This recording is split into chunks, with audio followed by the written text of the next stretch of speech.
महात्मा गांधी कौन है भाई? महात्मा गांधी मैं मोहनदास गांधी को। भाई साहब मैं तुम्हें मान जाऊंगा, तुम महात्मा गांधी को नहीं मानते। तुम्हारी जेब में कितने नोट हैं गांधी के? निकाल के फेंको, पब्लिक के सामने फेंको कि मैं नहीं मानता गांधी को। फेंको फेंको। सुनो एक मिनट। पैसों को हमारे धर्म में क्या कहते हैं? लक्ष्मी। तो लक्ष्मी को फेंक दे भाई। कह रहे पैसों को हमारे धर्म में लक्ष्मी कहा जाता है, लक्ष्मी को नहीं। मैं तो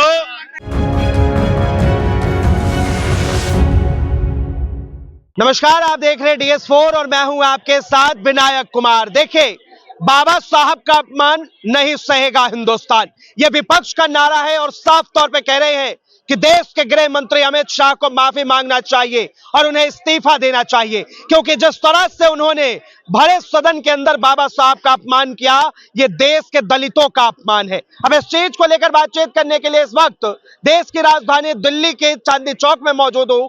आम जनता से जुड़ेंगे, उनसे बातचीत करेंगे। सबसे पहला सवाल, देश का अपमान, बाबा साहब का अपमान नहीं सहेगा हिंदुस्तान। नहीं, पहले वाला ठीक बोला था, वो देश का ही अपमान है। अच्छा। बाबा साहब मतलब देश। भाई अगर ये देश इस देश में सबसे बड़ी फिलॉसफी क्या? लोकतंत्र। और लोकतंत्र का मतलब क्या? बाबा साहब अम्बेडकर। भाई ये कहा जाता है ना कि अम्बेडकर जो है सिर्फ दलितों के भगवान है। दलितों के नहीं, इस देश के भगवान है। मैं अमित शाह जी ने बड़ी आसानी से कह दिया कि फैशन चल रहा है। ठीक, अम्बेडकर चिल्लाने से फैशन चल रहा है। बड़ी दिक्कत हुई तो मैं अम्बेडकर बोलने से। तो ये पूरा देश अम्बेडकर बोलने वाला है। और इस देश में अगर रहना है तो जय अम्बेडकर जय भीम कहना है। तो मैंने नारा दिया था, वो नारा नहीं चलेगा, नारा यही चलेगा।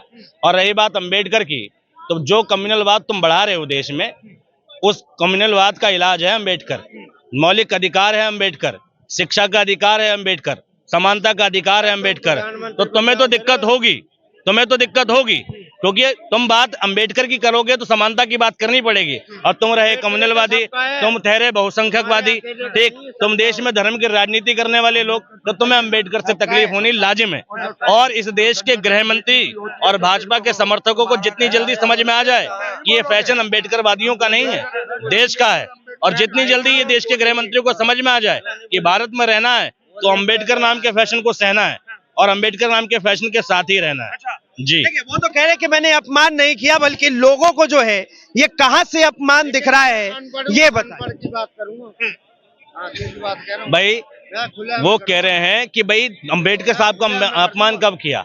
जब देश में आदर्श का कांड होता है और दलित महिला को रात में अंतिम संस्कार तक का मौका नहीं मिलता, तब अम्बेडकर का अपमान होता है। जब देश में अम्बेडकरवादी किसी दलित व्यक्ति के ऊपर एक स्वर्ण व्यक्ति जो है पेशाब कर देता है, तब अम्बेडकर का अपमान होता है। जब हाथरस का कांड हो जाता है, उस परिवार को इंसाफ मिलने की जगह नजरबंद हो जाता है और एक दूसरा विशेष वर्ग अपनी पंचायतें करता है, तब अम्बेडकर का अपमान होता है। इस देश में जब संविधान के तहत संविधान की शपथ लेने के बाद में तुम धार्मिक बातें करते हो और हिंदू राष्ट्र की बातें करते हो, तब अम्बेडकर का अपमान होता है। जब इस देश में तुम संविधान में डंके की चोट पर बिना किसी चर्चा के कोई बिल पास करा लेते हो, तब अम्बेडकर का अपमान होता है। इस देश का तो कदम कदम पर तुम अम्बेडकर का अपमान कर रहे हो। ठीक है, तो भाई ये देश तो अम्बेडकर के नाम से चलता आया है। तुमने अम्बेडकर के नाम पर रोटियां जरूर सेकी, लेकिन अम्बेडकर के नाम पे काम नहीं किया। देखिए, कह रहे हैं कि मेरे आत्मा में बसती है अम्बेडकर। अगर अम्बेडकर का जिस तरह से ये बार बार लोग जिक्र कर रहे हैं और उसे संविधान की शपथ लेकर संसद में बैठे ये लोग, लगता है कभी सपने में भी सोच सकते हैं अम्बेडकर? मैं कौन सी आत्मा में बसते हैं अम्बेडकर, इनके ये देखने की बात है। मोदी जी राम मंदिर के उद्घाटन में जाते हैं, राष्ट्रपति एसटी होने के नाते उनको बुलाया नहीं जाता। ये कौन सा अम्बेडकर तुम्हारे हृदय में बस रहा था? ठीक है, रामनाथ कोविंद मंदिर में जाते हो तो मंदिर को धुलवा देते हो, ये कौन सा अम्बेडकर तुम्हारे हृदय में बस रहा था? अखिलेश यादव मंदिर में जाते हैं, मंदिर को धुलवाया जाता है, ये कौन सा अम्बेडकर तुम्हारे हृदय में बस रहा था? अगर अम्बेडकर तुम्हारे हृदय में बस रहा होता तो इस देश में दलितों का सम्मान होता। अगर अम्बेडकर हृदय में बस रहा होता तो देश में ओबीसी का सम्मान होता।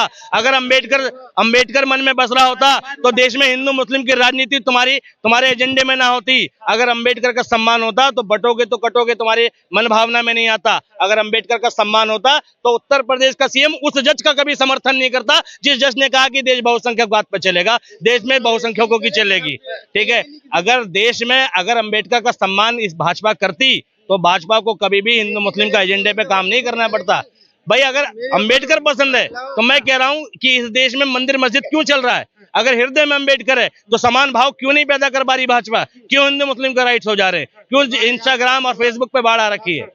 अंबेडकर का सम्मान न भाजपा ने कभी किया है न कर पाएगी। इस देश के प्रधानमंत्री जब भी शपथ लेते हैं तो संविधान को अपने माथे से लगाते हैं। इस देश के प्रधानमंत्री महात्मा गांधी को पूछते हैं, ठीक, महात्मा गांधी में गांधी जयंती पे जाते हैं राजघाट, और उसके बाद वो गोडसे जिंदाबाद भी कह देते हैं, गोडसे का भी पूजा कर लेते हैं, गोडसे के मंदिर में भी चले जाते हैं। इस देश में ऐसे बहुत लोग हैं, ठीक है, जो गांधी को पूछते हैं, गांधी को पूजने का ढोंग करते हैं और पीछे गोडसे के समर्थक गोडसे का समर्थन करते हैं।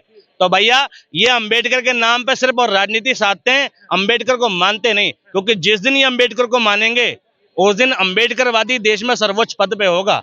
ठीक है, देश में कोलिजियम सिस्टम है, ठीक, सर्वोच्च पद पे मुख्य न्यायाधीश पे आज तक कोई अंबेडकरवादी नहीं दिखा हमें। ठीक भाई, आज अंबेडकरवादियों की बात की जाए, देश में दलितों की बात की जाए, तो क्या दिया इन्होंने?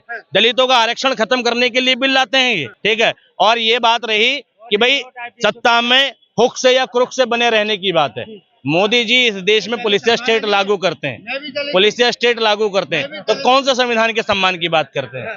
ठीक है, संविधान के सम्मान के लिए संविधान को दिल में बसाना पड़ता है, और बाबा साहब अम्बेडकर जो हैं वो संविधान के निर्माता हैं। कहा जा रहा है कि अगर किसी ने बाबा साहब का अपमान किया है तो वो विपक्ष है, विपक्ष ने ही अपमान किया है सबसे ज्यादा। जो विपक्ष में आज हैं उसने बाबा साहब अम्बेडकर के नाम पे 10 यूनिवर्सिटियां बना रखी हैं। बताओ मोदी जी ने कितनी यूनिवर्सिटी बनाई है BR अम्बेडकर साहब के नाम पे? मुझे बताओ। 10 अस्पताल हैं जो अम्बेडकर साहब के नाम पर है, बताओ मुझे कितने अस्पताल खुलवाए हैं मोदी जी ने अम्बेडकर साहब के नाम पे? ठीक है, अगर अपमान करने की बात है तो जब वो सत्ता में थे उन्होंने हर एक बड़े काम को बाबा साहब अम्बेडकर का नाम दिया। बताओ मोदी जी ने किस काम को अम्बेडकर साहब का नाम दिया? BR अम्बेडकर के नाम पे कौन सा काम किया? मुझे बताओ। दिल्ली में अरविंद केजरीवाल ने स्कूल खुलवाए, ठीक, रोल मॉडल स्कूल खुलवाए, स्कूल ऑफ एक्सीलेंस, उसको बाबा साहब अम्बेडकर का नाम दिया। बताओ मोदी जी ने कौन सा स्कूल अम्बेडकर साहब के नाम पे खोला? बताओ मुझे। मोदी जी तो इस देश से जो है जातिवाद ही खत्म कर देना चाहते हैं। जातिवाद के नाम पर इस देश में धार्मिक राजनीति करना चाहते हैं। ये अम्बेडकर का डर ही है कि दलित को भी हिंदू बनाए फिर रहे हैं, ठीक है, वरना इन्होंने तो दलितों पर अत्याचार किया है, मनुवादी व्यवस्था लागू की है। ठीक है, ये डर है अम्बेडकर का कि ये डर है अम्बेडकर का कि इस देश में तुम्हारी पूरी संपूर्ण सर्वोच्च पद पे होने के बावजूद भी, सर्वोच्च पद पे होने के बावजूद भी, ठीक है, तुम्हें कानून की बात माननी पड़ रही है, कोर्ट के आगे तुम्हें फटकारें लग रही हैं। ये अम्बेडकर ही हैं कि तुम अपनी मनमानी कर नहीं पा रहे हो, तो टीस तो होगी अम्बेडकर से टीस तो होगी। लेकिन अंबेडकर को पूछते वही लोग हैं, और साफ तौर पे अमित शाह ने यह भी कहा कि मैं कभी नहीं सोच सकता और ये मेरे सपने में भी नहीं आ सकता कि मैं अपमान करूं बाबा साहब। नहीं, सोच नहीं सकते लेकिन तुम बोल सकते हो, ठीक है। और अपमान कब अपमान नहीं किया बीजेपी ने? अभी बीजेपी का कोई समर्थक मिल जाएगा तो अमित शाह के किसी बयान पे खेद नहीं दिखाएगा। अमित शाह ने खुद ने माफी मांगी क्या? अमित शाह उल्टा अपनी सफाई क्या दे रहे हैं कि बयान तोड़ मरोड़ के पेश किया गया है। जब देश के गृह मंत्री के साथ ऐसी घटना हो सकती है तो मैं सोच रहा हूँ देश के विपक्ष के नेताओं की कितने बयान तोड़ मरोड़ के रिप्रेजेंट किए होंगे। ठीक है, ये बताओ कि पार्लियामेंट में कह रहे AI का यूज करके बयान दिखाया जा रहा है। देखो, तो देश के गृह मंत्री की स्थिति है, दयनीय स्थिति, जो देश के प्रशासन को इतना लूज बता रहा है कि मेरे बयान को उल्टा सीधा दिखाया जा रहा है। तो देश में राहुल गांधी के बयान को तो उल्टा सीधा दिखाना आम बात हो गई, ठीक, नॉर्मल दूसरे नेताओं के बयान को उल्टा सीधा दिखाना आम बात हो गई। भाई उल्टा सीधा भी है तो तुम सीधा सीधा बयान दो ना। कहा जा रहा है कि विपक्ष जो है राजनीति कर रहा है, साफ तौर पे वो चाहते हैं कि मैं इस्तीफा दे दूं, लेकिन इनकी ये मंशा इससे पूरी नहीं होने वाली है मेरे इस्तीफे से। मैं कह रहा हूँ ये जय भीम का नारा ही लगा दें, ठीक है, जय भीम ही बोल दे अपने मुंह से, बहुत बड़ी बात होगी। इनके मुंह से निकलेगा नहीं, क्योंकि जब ये जय भीम बोलेंगे ना तो मनुवाद आड़े आएगा। अंबेडकर को मानने के लिए ना डाउन टू अर्थ होना पड़ता है, डाउन टू अर्थ होना पड़ता है, ठीक है। बस तुम चिल्लाते रहो कि भाई हम अंबेडकर को मानते हैं, जय संविधान तो करते हैं, जय संविधान करते हैं, संविधान को चूमते हैं और फिर बिल लाते हैं कि भैया आरक्षण खत्म हो जाएगा। आरक्षण किस लिए आया था? सोशल वंचित लोगों को ऊपर उठाने के लिए। और मोदी जी की सरकार में सबसे ज्यादा शोषण किसका हुआ है? दलितों का या मुस्लिमों का? यही हुआ ना जी, ठीक। अगर भाई इनसे पूछिए आरक्षण किसने दिया था? किसने दिया था जी? किसने दिया था? किसने दिया था? आरक्षण ने दिया था? किसने दिया था आपके हिसाब से? हाँ, अरे बाबा साहब ने दिया था। हाँ, तो यार ऐसे लोगों से भाई मैं फालतू का दिमाग नहीं, मैं अपनी बात तो बिल्कुल आरक्षण दिया 1932 में पूना पैक्ट उठा के देखो, खाली पता कुछ है नहीं, आने लग गए यहाँ को बहमे करने। किस अम्बेडकर वाली विचारधारा के सही था? सुन लो हमारा, सुन लो भाई एक मिनट, अल्लाह मत कर भाई शराब पी के। हमारा शास्त्र कहता है धर्म के देश। आप अम्बेडकर को मानते हैं ना? बाबा साहब को मानते शास्त्र की हैं? सुनो, बिल्कुल बाबा साहब को फॉलो करते हैं? हाँ अच्छा, ये बाबा साहब को फॉलो करते हैं, लेकिन फोटो जो है नाथूराम गोडसे। हाँ, अब ये बता रहे थे हमारा शास्त्र कहता है धर्मो रक्षति रक्षित, क्या कहता है? धर्म कहता है भाई देश के लिए, हाँ। नारी रक्षा के लिए, हाँ। गौ रक्षा के लिए और परिवार की रक्षा के लिए आदमी को शस्त्र भी उठाना चाहिए। अगर मैं गलत कह रहा हूँ तो भाई साबित करो। बिल्कुल मैं गलत कह रहा हूँ तो साबित। और संविधान कहता है कि अगर तुम्हें किसी से विचारधारा का मतभेद है, नहीं, अभी आपका सुन लिया ना, अगर विचारधारा का मतभेद है, ठीक, तो भैया आप उस पर केस करो, कानूनी कार्रवाई करो, गोली नहीं मार सकते। मतलब ये शास्त्रों से चलेगा क्या देश? ये देश शास्त्रों से चलेगा। अब संविधान भी कहता भाई अगर कोई तुम्हारे घर पे आके हमला करो तो वही मार दो उसे। बिल्कुल अपने परिवार की रक्षा के लिए वही मार दो। बिल्कुल ये हमारा संविधान भी इजाजत बताता हूँ, ये नाथूराम गोडसे का देश नहीं है, गांधी का देश है। एक मिनट सुनो, संविधान की ये गांधी का देश है कि तुम्हारी विचार सुन रहे हैं हम, ठीक है? ये गांधी का देश है, ठीक है? गांधी कहा था 1915 से पहले, हाँ, कहा था वो गांधी 1915। गांधी को नहीं मानते? मोहनदास गांधी, महात्मा गांधी नहीं, मोहनदास गांधी। हाँ महात्मा गांधी को नहीं मानते? महात्मा गांधी कौन है भाई? महात्मा गांधी मैं मोहनदास गांधी को। भाई साहब, ओ भाई साहब, मैं तुम्हें मान जाऊंगा, तुम महात्मा गांधी को नहीं मानते। तुम्हारी जेब में कितने नोट हैं गांधी के? निकाल के फेंको, पब्लिक के सामने फेंको कि मैं नहीं मानता गांधी को। फेंको फेंको। सुनो एक मिनट, पैसे को हमारे धर्म में क्या कहते हैं? लक्ष्मी। तो लक्ष्मी को फेंक दे भाई। कह रहे पैसों को हमारे धर्म में लक्ष्मी कहा जाता है, लक्ष्मी को नहीं। मैं तो इनसे संविधान के बारे में चर्चा करवाओगे तुम, ठीक है? ये देश के लिए सोचेंगे भला, जिनको देश का दान नहीं पता, जिन्हें राष्ट्रपिता का राह नहीं पता, वो बात कर रहे हैं, ठीक है? ओ सुनो, एक मिनट, गांधी ने आजाद करा दिया, ठीक? और एक डॉक्यूमेंट दिखा दो जिसमें राष्ट्रपिता लिख रखा है। एक डॉक्यूमेंट दिखा दो क्या होता है राष्ट्रपिता? नहीं, राष्ट्रपिता कोई क्या प्रूफ होता है? कर सकते हो? कहीं प्रूफ कर? कोई राष्ट्रपिता होता ही नहीं भाई। राष्ट्रपिता उनका होता है जो उनका निर्माण का जननायक होता है। जैसे पाकिस्तान का राष्ट्रपिता किसको कहते हैं? ठीक है ना, वहाँ का कौन था? पाकिस्तान चले गए, बात हिंदुस्तान की हो रही है। जब बात हिंदुस्तान की हो तो हिंदुस्तान एक मिनट, इनसे बस राष्ट्र किसे कहते हैं? अरे राष्ट्र किसे कहते हैं? राष्ट्रपिता बताऊंगा। राष्ट्र किसे कहते हैं? किसे कहते हैं देश? क्या है कंडीशन देश होने की? क्या है कंडीशन देश होने की? आज की कंडीशन तो है भाई, एक सरहदों के अंदर, समझे नहीं? हाँ, और एक संस्कृति जो अलग पालन करती है, वो देश कहलाता है। ये कहते हैं, ये कहते हैं राष्ट्रपिता भारत माता, तो उनके हस्बैंड कैसे हो गए गांधी जी? इन गधों को ये तक नहीं पता कि राष्ट्र किसे कहते हैं। अरे राष्ट्र का मतलब होता, सुनो, अरे सुनो, बता रहा हूँ राष्ट्र। एक मिनट जवाब तो ले। नहीं, ऐसे नहीं। एक मिनट जवाब लीजिए, पहले जवाब लीजिए। नहीं जवाब। राष्ट्र किसे कहते हैं?